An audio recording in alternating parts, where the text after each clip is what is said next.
ओम नभस्यमासि श्रोणायाम अवतीर्णाय सूरये विश्वामित्रान्वयायास्तु वेंकटेशाय मंगलम सुराचार्याय विद्महे सुरश्रेष्ठाय धीमहि तन्नो गुरुः प्रचोदयात् श्री गुरुभ्यो नमः हरि ओम आत्मीय प्रिय प्रेक्षक ಮಿತ್ರರೇ ನಿಮ್ಮೆಲ್ಲರ ಜೀವನ ಶುಭದಾಯಕ ಲಾಭದಾಯಕವಾಗಿರಲಿ ಅಂತ ನನ್ನ ಆರಾಧ್ಯ ದೇವಿ ಹೊರನಾಡು ಅನ್ನಪೂರ್ಣೇಶ್ವರಿಯ ಪಾದಗಳಿಗೆ ನಮಸ್ಕರಿಸ್ತಾ ಪ್ರಿಯ ಪ್ರೇಕ್ಷಕ ಮಿತ್ರರೇ ಧನುರ್ರಾಶಿ ಗುರು ಗೋಚಾರ ಫಲ ಹೇಗಿದೆ ಅನ್ನುವಂಥದ್ದನ್ನ ಈ ವಿಡಿಯೋ ನಾವು ನೋಡೋಣ.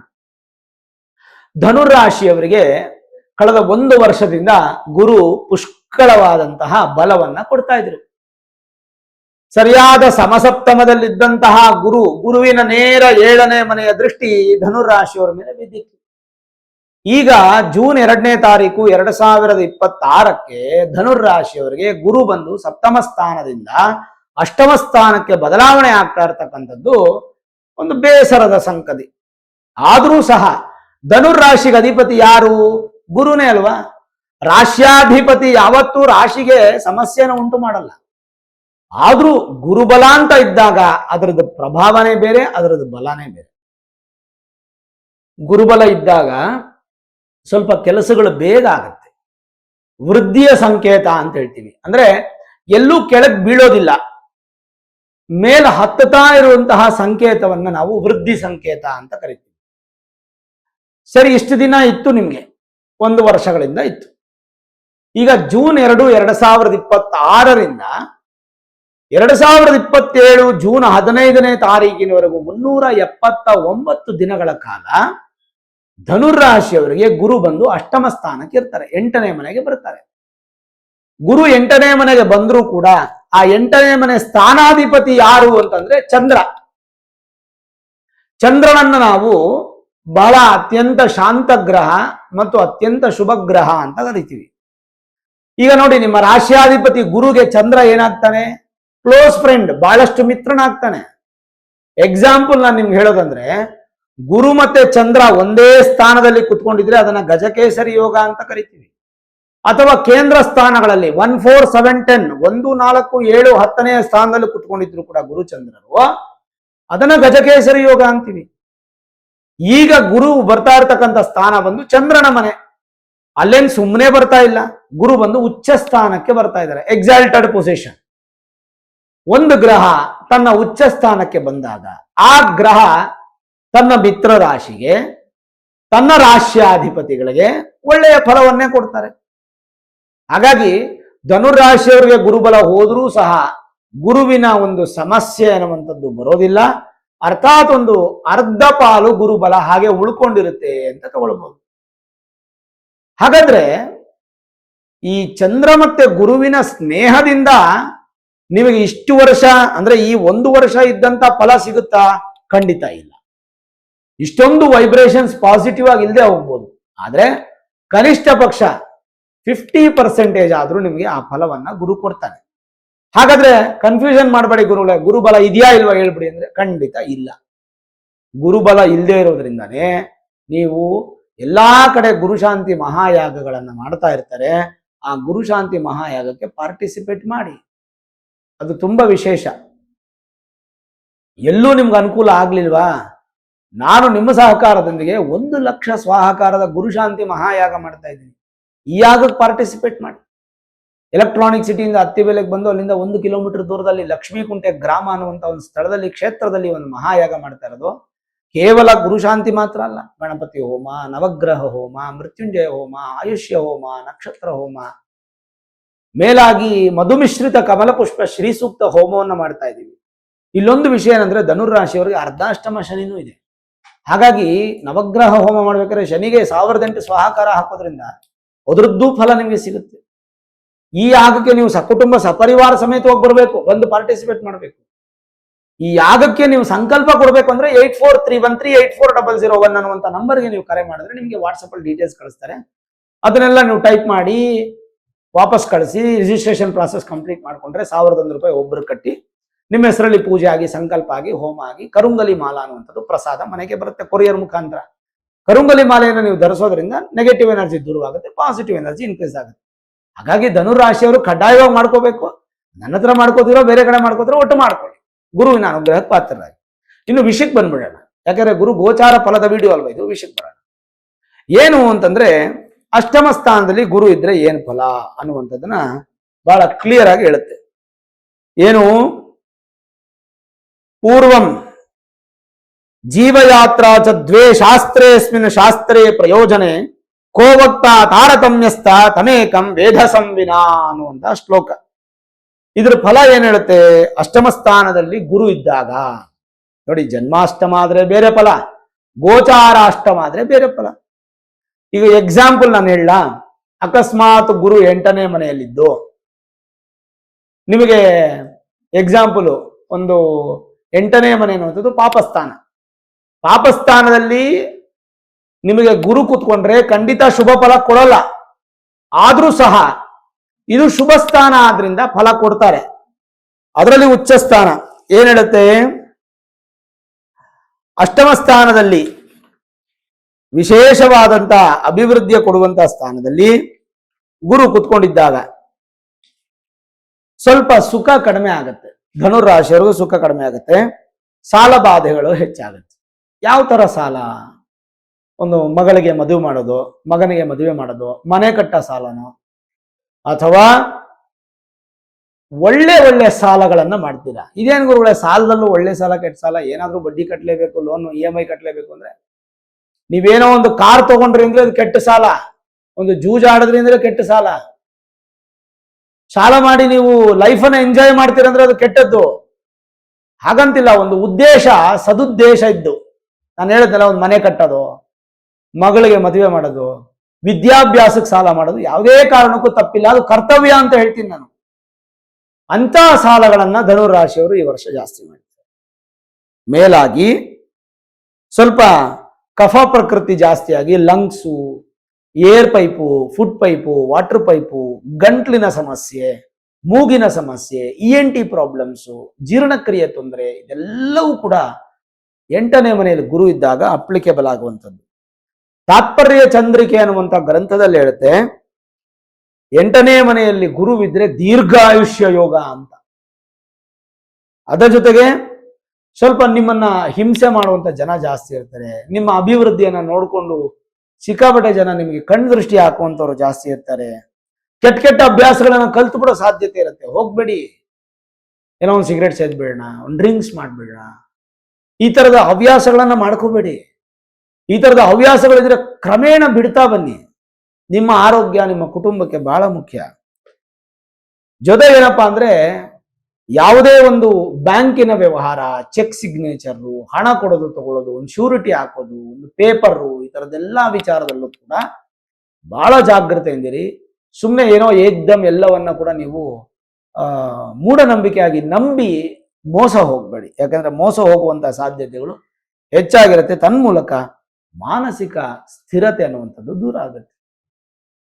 ಇನ್ನು ನಿಮ್ಮ ರಾಶ್ಯಾಧಿಪತಿ ಆಗಿರತಕ್ಕಂಥ ಗುರು ಅಷ್ಟಮದಲ್ಲಿದ್ದಾಗ ಏನು ಫಲ ಅದನ್ನು ತಿಳಿಸ್ತೀನಿ ನಾನು. ರಾಶ್ಯಾಧಿಪತಿ ಅಷ್ಟಮದಲ್ಲಿದ್ದರೆ ಸಿದ್ಧ ವಿದ್ಯಾ ವಿಶಾರದ ಅಂತ ಹೇಳುತ್ತೆ ಸ್ತೋತ್ರ. ಎನ್ನುವಂತೆ ಮಂತ್ರ ಸಿದ್ಧಿ, ವಿದ್ಯಾ ವಿಶಾರದರಾಗುವರು. ವಿದ್ಯೆಗೆ ಮಾತ್ರ ಬಹಳ ಸಪೋರ್ಟ್ ಮಾಡ್ತಾರೆ ಧನುರಾಶಿಯವರಿಗೆ. ಅದು ಅಪ್ ಟು SSLC ಇರ್ಬೋದು, after SSLC, first PUC, second PUC, single degree ಇರ್ಬೋದು, ಅಥವಾ ಪೋಸ್ಟ್ ಗ್ರಾಜ್ಯುಯೇಷನ್, ಅಥವಾ MD ಇರ್ಬೋದು, ಅಥವಾ ಪೋಸ್ಟ್ ಡಾಟ್ PhD ಇರ್ಬೋದು, ಅಥವಾ ವಿದೇಶದಲ್ಲಿ ವಿದ್ಯಾಭ್ಯಾಸ ಮಾಡುವಂಥದ್ದು ಇರ್ಬೋದು. ಯಾವುದೇ ವಿದ್ಯಾಭ್ಯಾಸ ತಗೊಳ್ಳಿ, ಪುಸ್ತಕದ ವಿದ್ಯೆ ಮಾತ್ರ ಅಲ್ಲ, ಧಾರ್ಮಿಕ ವಿದ್ಯೆ, ವೇದಶಾಸ್ತ್ರ ಜ್ಞಾನ, ಯೋಗ ವಿದ್ಯೆ, ಸಿದ್ಧ ವಿದ್ಯೆ, ಮಂತ್ರವಿದ್ಯೆ, ಧನುರ್ವಿದ್ಯೆ, ವೈದ್ಯ ವಿದ್ಯೆ, ಹೀಗೆ ಎಲ್ಲಾ ವಿದ್ಯೆಯಲ್ಲೂ ಸಪೋರ್ಟ್ ಮಾಡ್ತಾರೆ. ಮಾನಸ ಸಾಗರ ಎನ್ನುವಂತ ಗ್ರಂಥದಲ್ಲಿ ಬಹಳ ಸ್ಪಷ್ಟವಾಗಿ ಹೇಳುತ್ತೆ, ದೀರ್ಘಾಯುಷ್ಯ, ಧನ ಅಭಿವೃದ್ಧಿ, ದುಡುಕುತನದ ಸ್ವಭಾವ ಹೆಚ್ಚಿರುತ್ತೆ, ಜಾಗ್ರತೆ ಇರಬೇಕು. ಸ್ವಲ್ಪ ರೋಗಗ್ರಸ್ತರಾಗ್ತೀರಾ, ಆರೋಗ್ಯದ ಕಡೆ ಗಮನ ಇರಬೇಕು. ಯಾವುದೇ ಕಾರಣಕ್ಕೂ ಮೂರ್ಖತನವನ್ನ ನೀವು ತೋರಿಸಬಾರದು. ಮೂರ್ಖತನ ಅಂದ್ರೆ ಏನ್ ಗೊತ್ತಾ? ಗೊತ್ತಿದ್ದು ಹಳ್ಳದಲ್ಲಿ ಬೀಳೋದು, ಅದನ್ನ ತೋರಿಸಬಾರದು. ಅದೆಲ್ಲ ಜಾಗೃತ ಅವಸ್ಥೆಯಿಂದ ನೀವು ನೋಡ್ಕೊಳ್ಬೇಕು. ಇದಲ್ಲದೆ ಚತುರ್ಥಾಧಿಪತಿ ಅವರು ಅಷ್ಟಮ ಸ್ಥಾನ. ಚತುರ್ಥಾಧಿಪತಿ ಅಷ್ಟಮ ಸ್ಥಾನದಲ್ಲಿದ್ರೆ ಏನು ಫಲ ಅದನ್ನು ನಾನು ತಿಳಿಸ್ತೀನಿ ನಿಮಗೆ. ಸಾಧಾರಣವಾಗಿ ಚತುರ್ಥ ಸ್ಥಾನ ಅನ್ನುವಂಥದ್ದು ಸುಖ ಸ್ಥಾನ, ಮಾತೃಸ್ಥಾನ, ವಾಹನ ಸ್ಥಾನ ಅಂತ ಹೇಳ್ತೀವಿ. ಚತುರ್ಥ ಸ್ಥಾನಾಧಿಪತಿ ಅಷ್ಟಮದಲ್ಲಿದ್ದಾಗ ಏನು ಫಲವನ್ನ ಗುರು ಕೊಡಬಹುದು ಅಂತಂದ್ರೆ, ಬಂಧವು ಮಾತೃ ಸಹೃತ್ ಪ್ರೈಚಜ ಸುತಸ್ತ್ರೀ ಸೌಖ್ಯ ಧನಾನ್ವಿತ ಅನ್ನುವಂತೆ ಚತುರ್ಥದ ಗುರುವಿನಿಂದ ತಾಯಿಯ ಆಶೀರ್ವಾದ ತುಂಬಾ ಚೆನ್ನಾಗಿರುತ್ತೆ. ಬಂಧು ಮಿತ್ರರು ನಿಮಗೆ ಸಪೋರ್ಟ್ ಮಾಡ್ತಾರೆ, ಮಕ್ಕಳಿಂದ ಸಹಾಯ, ಪುರುಷರಿಗೆ ಸ್ತ್ರೀ ಸಂಪತ್ತು ವೃದ್ಧಿ ಆಗುತ್ತೆ. ಅಂದ್ರೆ ಅರ್ಥಾತ್ ಗಂಡನಿಗೆ ಹೆಂಡತಿಯಿಂದ ಸಪೋರ್ಟ್ ಸಿಗುತ್ತೆ, ಹೆಂಡತಿಗೆ ಗಂಡನಿಂದ ಸಪೋರ್ಟ್ ಸಿಗುತ್ತೆ. ಬೃಹತ್ ಜಾತಕ ಹೋರಾಶಾಸ್ತ್ರ ಹೇಳುತ್ತೆ, ಚತುರ್ಥ ಕೇಂದ್ರದ ಗುರು ಅಲ್ಲಿಂದ ನಿಮಗೆ ಚತುರ್ಥ ಸ್ಥಾನಾಧಿಪತಿ ಅಷ್ಟಮಕ್ಕೆ ಬಂದಾಗ ಅದು ಕೂಡ ನಿಮಗೆ ವಿಶೇಷವಾದಂತಹ ಫಲ ಸಿಗುತ್ತೆ. ಹೇಗೆ? ಮನೆ ಮಠ ಅನ್ನುವಂಥದ್ದು ನಿಮಗೆ ಸ್ಥಿರವಾಗಿದ್ರೆ ಅದನ್ನು ಉಳಿಸ್ಕೊಳ್ಳಿ. ಹೊಸದಾಗಿ ಯಾವುದು ಈ ವರ್ಷ ಕೈ ಹಾಕಕ್ಕೆ ಹೋಗ್ಬೇಡಿ. ಫಿನಾನ್ಷಿಯಲ್ ಅಕ್ಯುಮುಲೇಷನ್ ಮಾಡಿ ಇಟ್ಕೊಳ್ಳಿ, ದುಡ್ಡೆಲ್ಲ ಒಂದ್ ಕಡೆ ಸೇರಿಸಿಡಿ. ಒಂದು ಮನೆ ತಗೊಳಕ್ 1 ಕೋಟಿ ಬೇಕು ಅಂದ್ರೆ ನಿಮ್ಮ ಹತ್ರ ಒಂದು 30 ಲಕ್ಷ ಇದೆ ಅಂದ್ರೆ ಇನ್ನು 70 ಲಕ್ಷ ಸಾಲಕ್ಕೆ ಹೋಗ್ಬೇಕು ಅಂತ ಅನ್ಕೊಳ್ಳಿ. ಈ ವರ್ಷ ನೀವು ತಗೋಬೇಡಿ, ಈ ವರ್ಷ ಇನ್ನೊಂದು 10 ಲಕ್ಷ ಸೇರ್ಸಕ್ಕೆ ಪ್ರಯತ್ನ ಪಡಿ. ನೀವು ಲೋನ್ 70 ಲಕ್ಷ ಮಾಡೋ ಅವಶ್ಯಕತೆ ಇಲ್ಲ, 60 ಲಕ್ಷಕ್ಕೆ ನಿಮಗೆ ಪರಿಪೂರ್ಣ ಆಗುತ್ತೆ. ತದನಂತರ ವಾಹನದಿಂದ ಸೌಖ್ಯ, ಜೊತೆಗೆ ಕೋರ್ಟ್ ಕಚೇರಿಗಳಲ್ಲಿ ಸ್ಥಿರ ಆಸ್ತಿಗೆ ಸಂಬಂಧಪಟ್ಟಂತ ವಿಚಾರದಲ್ಲಿ ನಿಧಾನವಾದಂತ ಜಯಪ್ರಾಪ್ತಿ. ಇದೆಲ್ಲವೂ ಕೂಡ ನಿಮಗೆ ಅಷ್ಟಮ ಸ್ಥಾನದಲ್ಲಿ ಗುರು ಇದ್ದಾಗ ಫಲ ಸಿಗುವಂಥದ್ದು. ಇನ್ನು ಸಂಹಿತ ಏನ್ ಹೇಳುತ್ತೆ?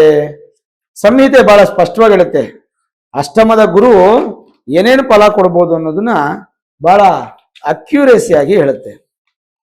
ದೈಹಿಕ ಸಂತೋಷ ಸ್ವಲ್ಪ ಕಡಿಮೆ, ದೈಹಿಕವಾಗಿ ಒಂದು ಸ್ವಲ್ಪ ಬಳಲ್ತೀರ, ದೇಹದ ಶಕ್ತಿ ಬಂದು ನಿಮಗೆ ಕುಂದುತ್ತೆ.